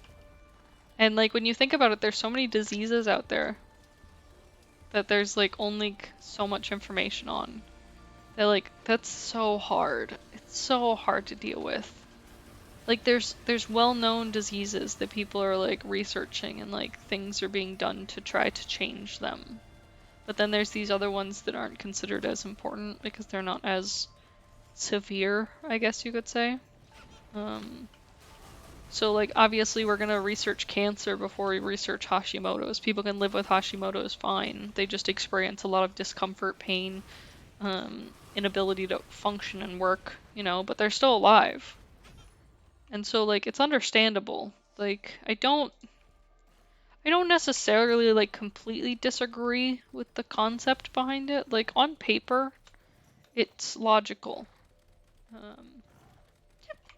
But in practice, it fucking sucks. Because everyone matters. Every person matters, in my opinion. And so it's really hard to like be experiencing like daily pain or being unable to walk because your joints are so swollen and painful or your muscles are hurting so severely, and then like having people not understand the severity of your condition, even doctors, because it's just not well known, not common, not documented, not researched. So it's hard because it ends up like putting you in this really disadvantaged position, where you essentially are forced to become your own expert on your condition. And this is for any sort of uncommon, unique, more rare condition. It's the same issue, regardless of what it's called, who has it. It's a problem across the board with these less common or even less severe conditions. And it's really hard because you get stuck in this spot of like, you have to be your own advocate. Of course, you have to advocate for yourself. You have to fight for your health. But like, should you really have to fucking fight for your health? Should you have to fight to convince a doctor that you're in so much pain every day that you can't walk because your joints are so swollen, and they can't find any other reason? They can see the swelling, they can tell that something's happening, but they don't believe you because they don't see anything on your blood work, because they don't recognize a condition that's rare or unique. So instead, you're discredited, you're treated like a liar, you're treated like you're looking for attention. Because yes, I would like to experience excruciating pain every day if it gives me a little bit of attention from a stranger. That's very important to me. And so it's like, it's very hard to look at it from the outside without having to experience any of these sorts of medical conditions or these problems. Because like, you don't see how it affects people's lives, what these sort of things, like, what kind of problems they cause, the waterfall effect of them, the lingering and long-term effects of these things. The number of times they have to go to a new doctor and explain the situation and have the doctor argue with them. The amount of times they have to just try things that are not researched because they have no other solution, they have no other option, and the doctors are essentially just guessing at that point. You know, maybe this will help. I don't know. Let's try it. We'll give it to you and see if you don't get worse, then, you know, nothing bad came of it. So like, it can be really difficult living with a condition that's not well researched. Especially, like, I don't know, I'm not expecting every doctor to be an expert, you know? And I don't think every doctor treats every patient this way either, if they, like, come with these issues. I do think that it reaches a point where some doctors believe that they know more than the patient about their body, and that can be really hard. And the sort of disregard and blatant, like, pushing you away in a way is like the problem that I'm getting at. It's also hard because if you're experiencing one of these medical problems that's unique, a lot of the time you get your information from a shared network of other people with the same condition, who also have like gone through the same things you've gone through to try to find a solution for their condition. And so you're kind of shooting in the dark and you're just like, please, I need any way to help with this specific symptom of this condition. What do you guys think? And they're like, oh, for me, my doctor decided to try this weird treatment that no one thought of to do this, to take this medication. And it worked really well for me. And so it's like, okay, well, you know, it's worth a try. But then it's the issue of, how do you convince your doctor now to give you the same thing that other doctor decided to try randomly? You know, are they just going to assume that you're asking them for these meds because you're like some drug addict? Are they gonna assume that you're like some Google fiend that's been like on the internet once? And so it's hard. So I wish there was more medical research.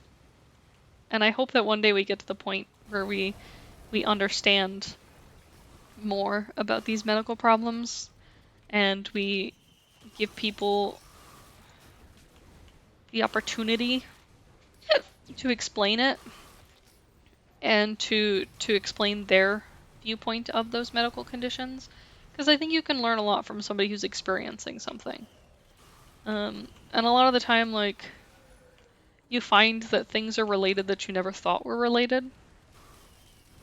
I have like a lot of eye problems where I have like vision issues. I have like problems with like migraines in my eye, this like pressure feeling in my eyes. And it can be like really, really painful. And like I kept going to the doctor thinking it was like, I don't know, something wrong with my eyeglass prescription or something, that I was like, it was fucked up, you know? And,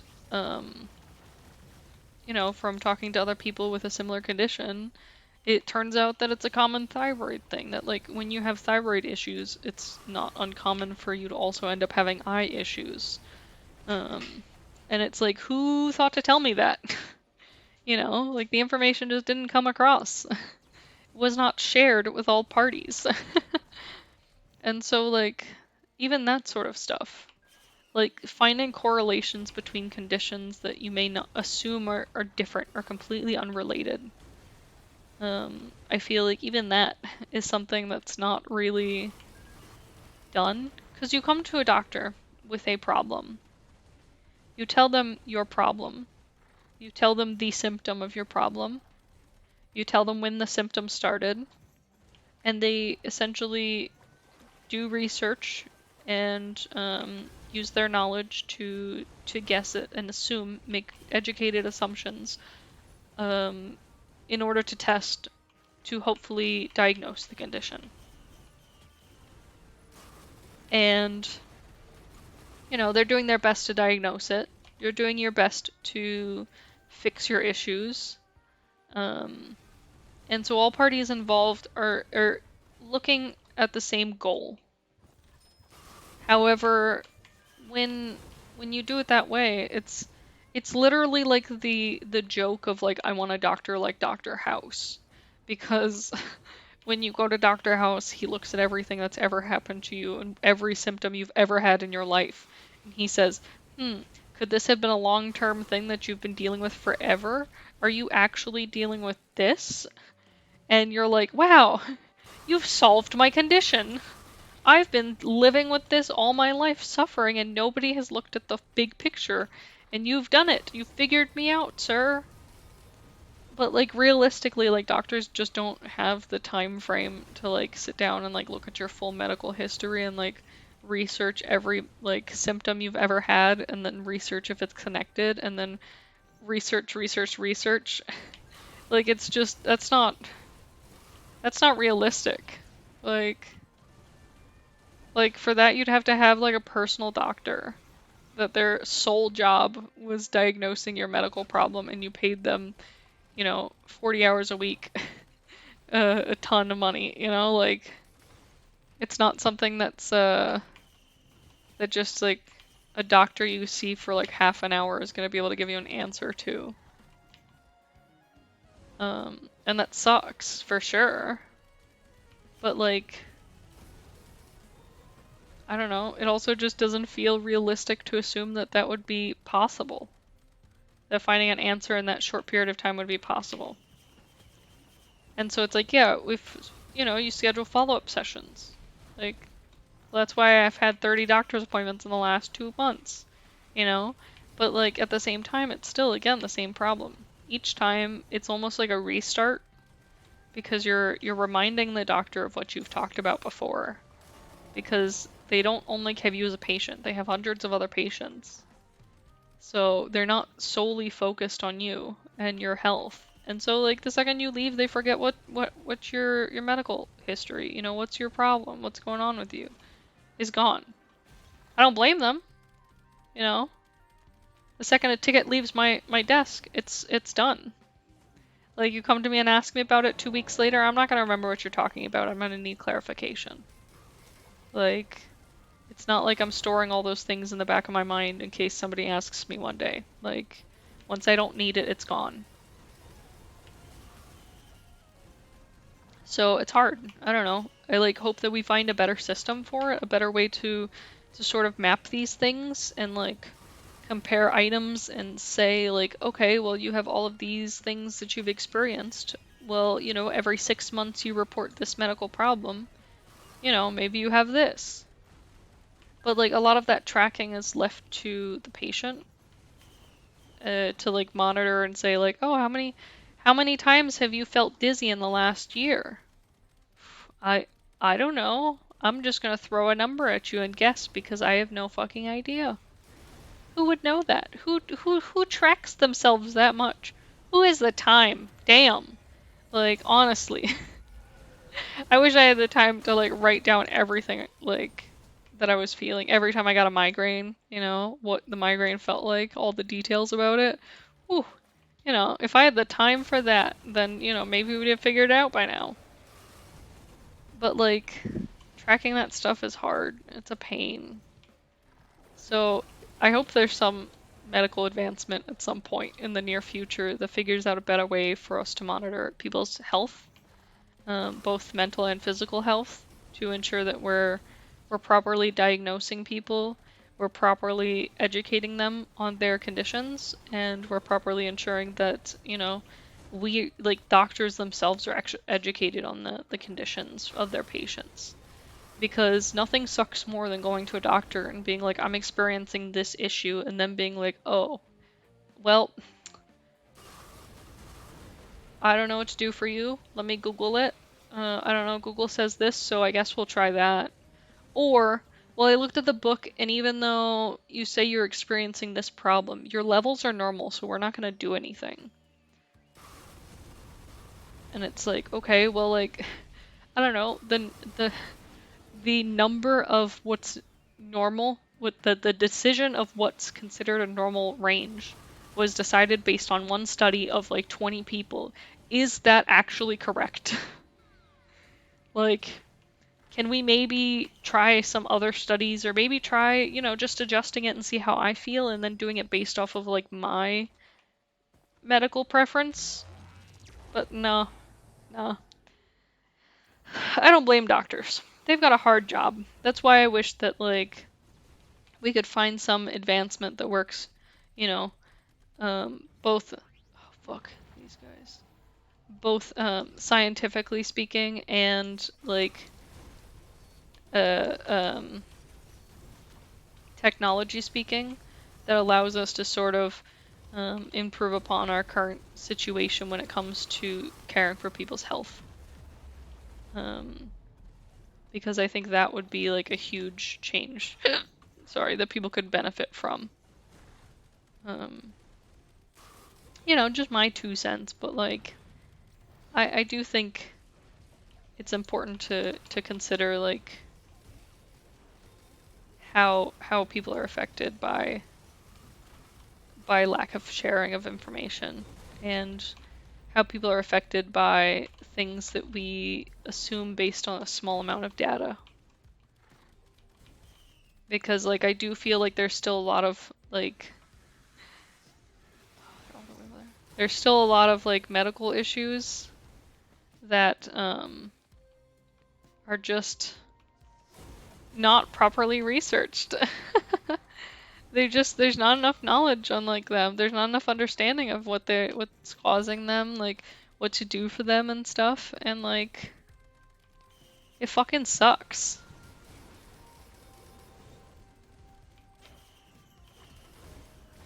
And even some of the treatments we have just aren't great, so I don't know. Maybe I'm just a whiny bitch. Who knows? But what I can say for sure is that it would be nice if life was easier. And to make life easier, I would like to feel better. And to feel better, I need my health to not suck. So, you know, because that's why we're kind of doing a chill stream today, is because I feel kind of like shit. I've got like a really bad migraine, which, you know, the headphones be doing wonders for it. That's sarcasm. It's making it worse. And then like I'm just dealing with a lot of pain. But it's like,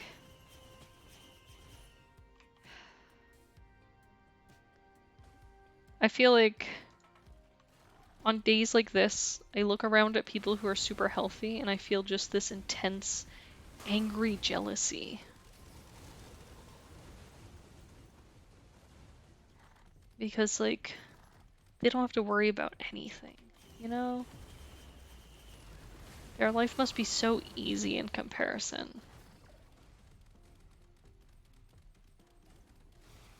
Which is, you know, probably a little selfish and shitty and probably, like, mean because it's, you know, not looking at the whole picture. But, I don't know. You do with what you got, you know? With what I got is rage. Fucking rage!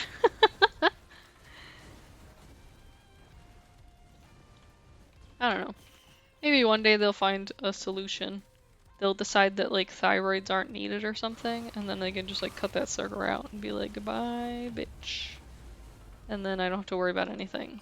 Or they'll decide that like they're very important and that mine's like dysfunctional and they'll cut it out anyways. Who knows? But it is hard. I also like feel for people who have other conditions that are like unusual and hard to manage. Because of my experiences, like I know that they're having like they're struggling. And it's hard to like look around and know that like other people are struggling with these things that like they can't get help for, that nobody knows about, that nobody has the answers for them. That it's just kind of like, I don't know, you might die. I guess we'll just see how long you live. We'll just mitigate the symptoms. You know? I think that's probably gotta be the hardest thing. Is like whenever a doctor is like, well, we'll just deal with the symptoms. It makes me so mad because like part of my job as a developer is like finding the root cause of problems. It's like very important to me to find the root, like bottom cause. Where did it come from in the beginning? Who started it? Where did it start and why? What made this like this? And so the idea that like doctors are like, I don't know, we'll just treat the symptoms is really hard for me. Like when I went into the doctor for my migraines, they were like, I don't know, we'll just give you this migraine medicine and maybe it'll work.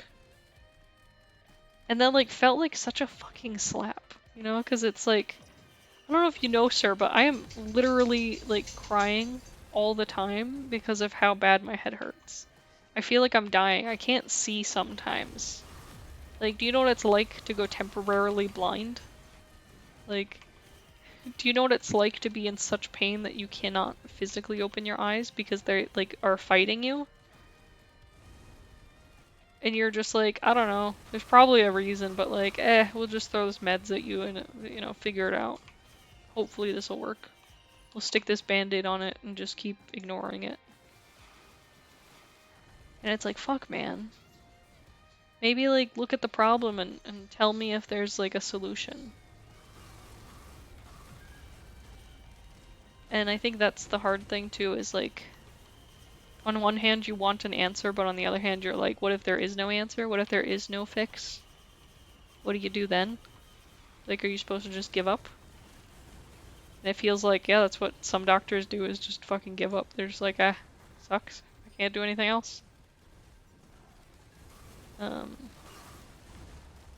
I also think part of that has to do with sort of like the how do I words? The rules and regulations around research. I think they're strict as they need to be, you know? But I also think that it's definitely a deterrent because, or they also end up being a deterrent because of that. And make it so that people don't want to research because research costs too much and doesn't have many benefits. Other than like maybe I'll find the solution one day and become famous. But if I don't find the solution, then this is all for naught, you know? So like, I don't know. What's the right thing to do? Do you abandon those people who you don't have answers for? Because I feel like that's what we do right now. We just abandon them. Just give up on them.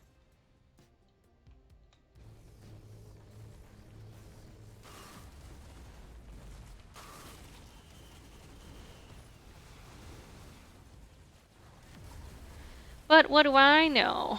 I'm just a dumb internet person.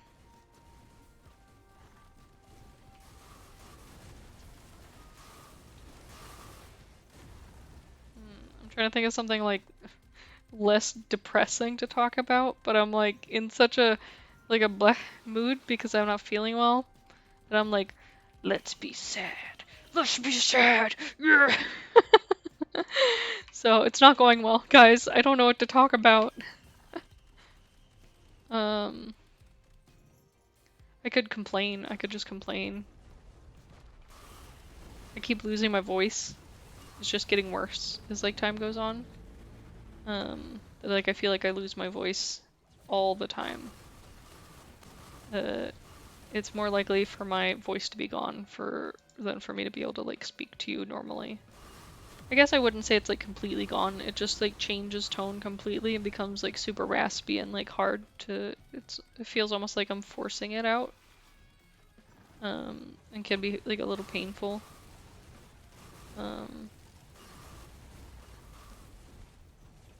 So I don't know. Like, am I gonna become mute one day because I can't deal with it anymore? Just like fuck everyone. I'm never speaking to anyone ever again. I'm just gonna become mute. I'm gonna sit in the corner and play Risk of Rain and just grumble. Just angrily grumble. But I don't think I could ever see that happening. Like I babble too much, you know? Like even as I'm losing my voice, I'm like still like forcing it out. Which is probably terrible. It's probably very bad. Don't do that. But you know, it's fine. I'm just ones and zeros behind the computer, so like it doesn't matter.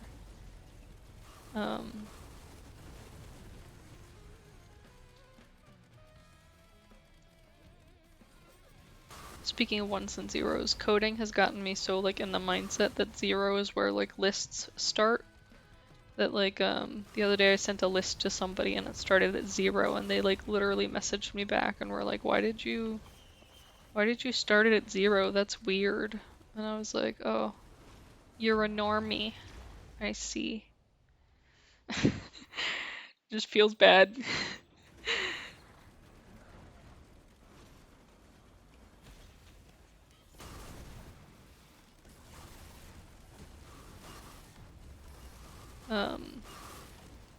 I also like in the Discord server that I moderate.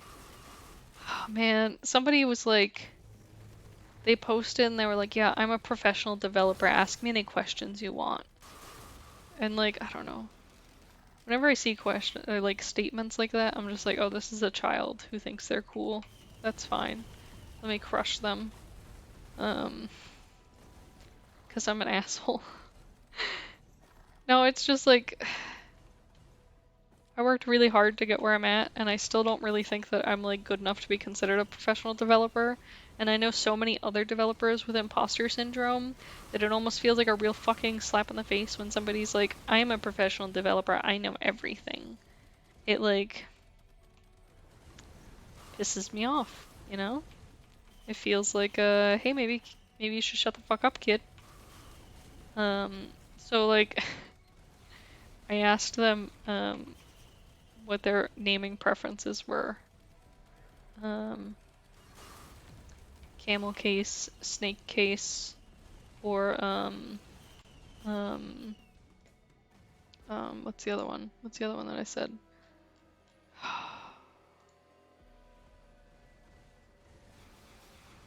Pascal case. And they didn't respond. Until like 2 days later when they were like, I like Python, and I was like, I'm gonna lay on the floor and die right now, thanks. Okay, bye. It's just like, everyone starts someplace. I mean, I started someplace. My first programming was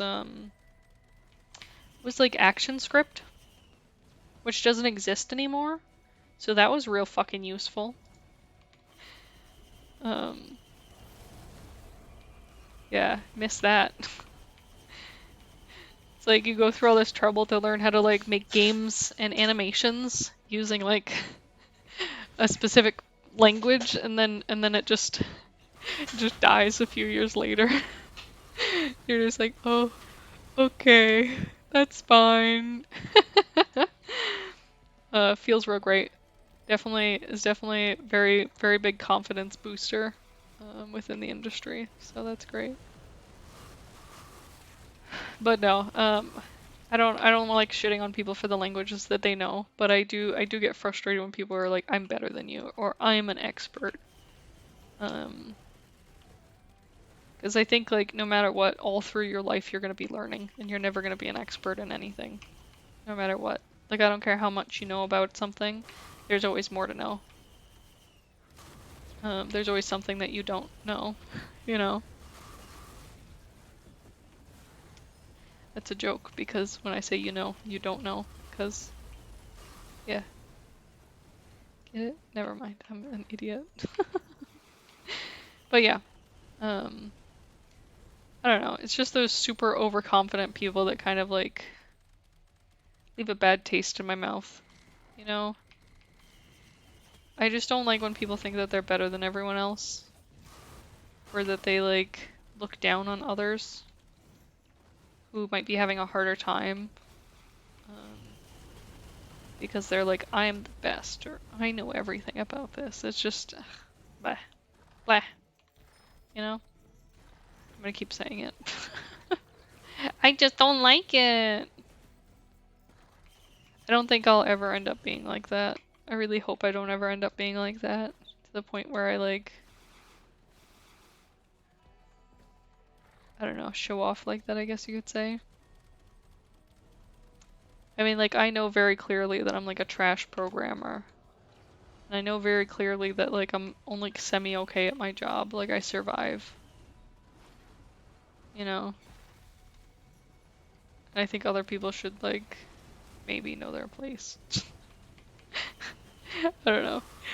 And maybe it's just like me being angry that I have no confidence, that I'm like angry at people who have confidence. It could be that.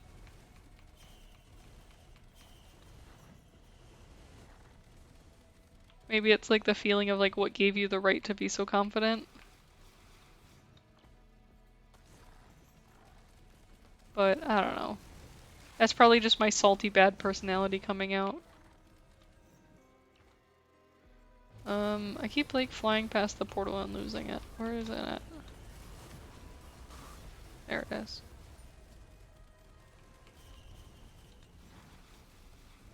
But yeah, I don't know. I just don't like it. Maybe it's because I like grew up with somebody in my family that was like very like snobby confident. Like very much like I'm better than you confident.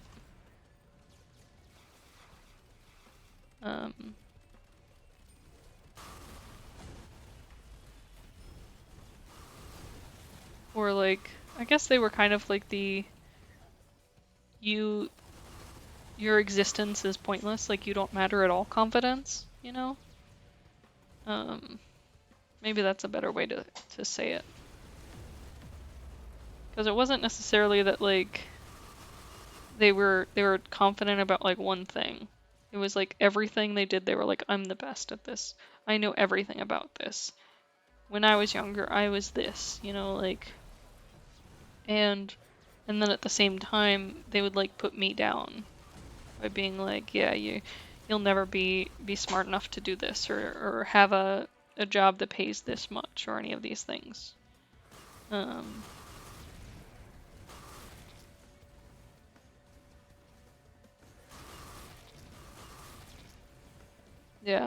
I don't know. Parents can really fuck you up. Family can really fuck you up. Siblings can really fuck you up.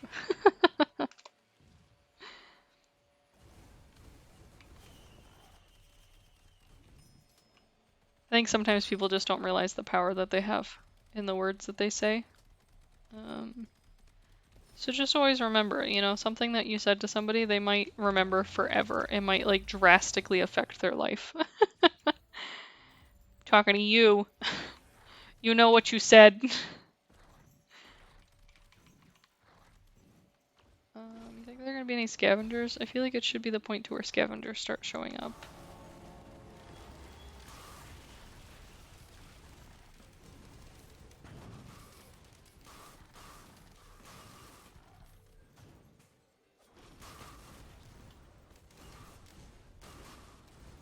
Don't see any. Guess that's good.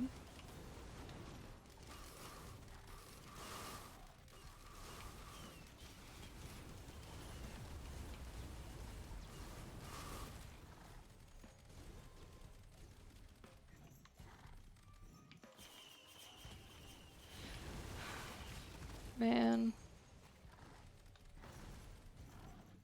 Being a woman is fucking hard.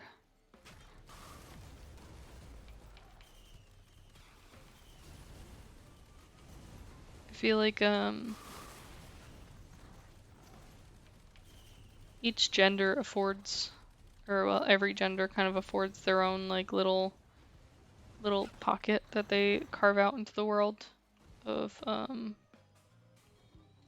people being shitty to them. And it sucks.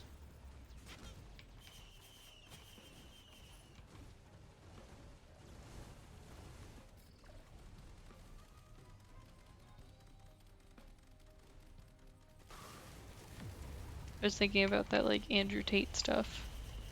Like, I guess one of the Paul brothers, like, came up and said something about it. Which, like, I don't know that, like, anyone really completely likes the Paul brothers, but, like, you know, good for them for speaking their mind or whatever. Maybe. If it was something good. If it was something bad, then fuck those guys. I don't know. Oh, I think that's been the like, argument with it is, like, freedom of speech kind of thing. Which is, like, oof, it's really hard. It lands in a really weird place. It's almost cult-like, though, I think is the problem. The aspect of the internet kind of creates this, like, cult-like atmosphere of it, that it almost feels like it's brainwashing the masses, in a way. To, like, trick children into believing something that's not accurate. And I think that's why it's such a hard subject, is because, like, where's the line to define something as being sort of like that disgusting cult-like behavior versus somebody just stating their opinion, you know? But I think that's the same problem we have with, like, extremists of any kind, or really any difference of opinion. Like, at what point is it more than just a difference of opinion and it's a dangerous thing? Like, where's the line? Where's the teleporter?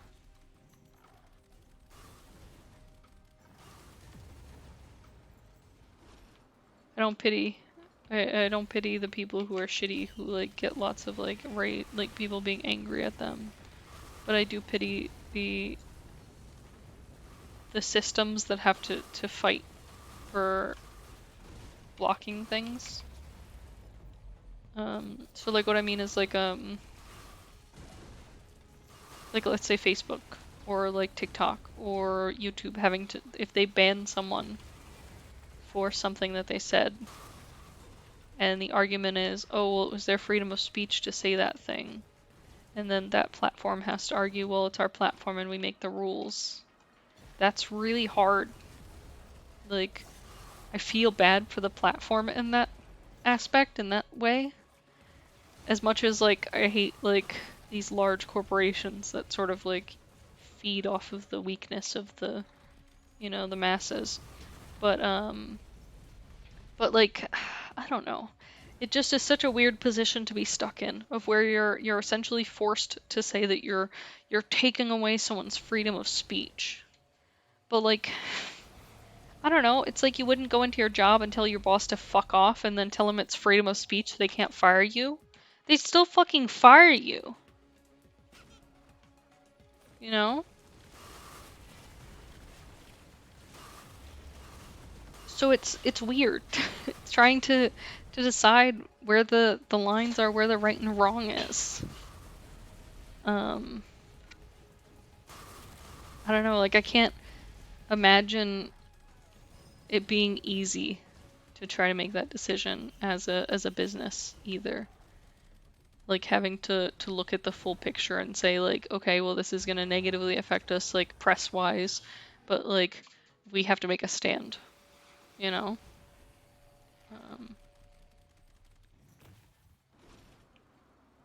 Can you make it? Yeah, boss.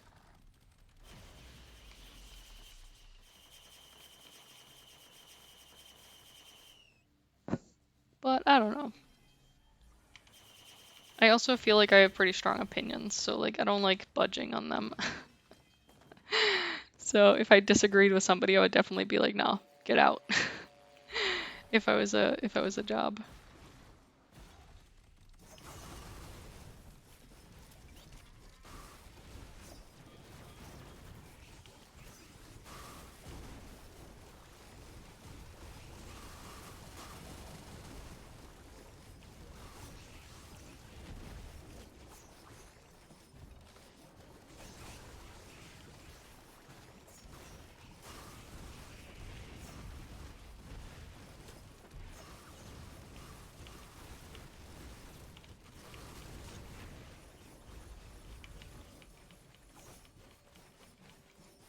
Yeah, did it.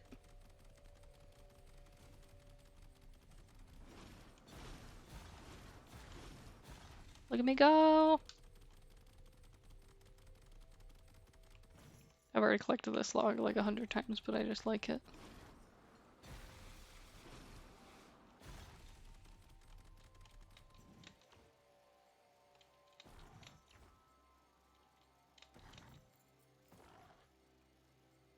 Packard's so cute though. Yeah, we did it!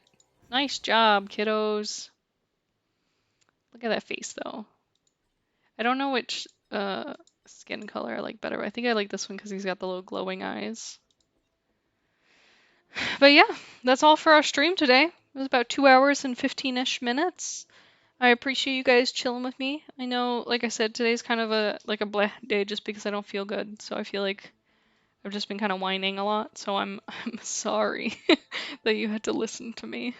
But I do hope that I will see you again. So until next time, guys, I love you. Bye.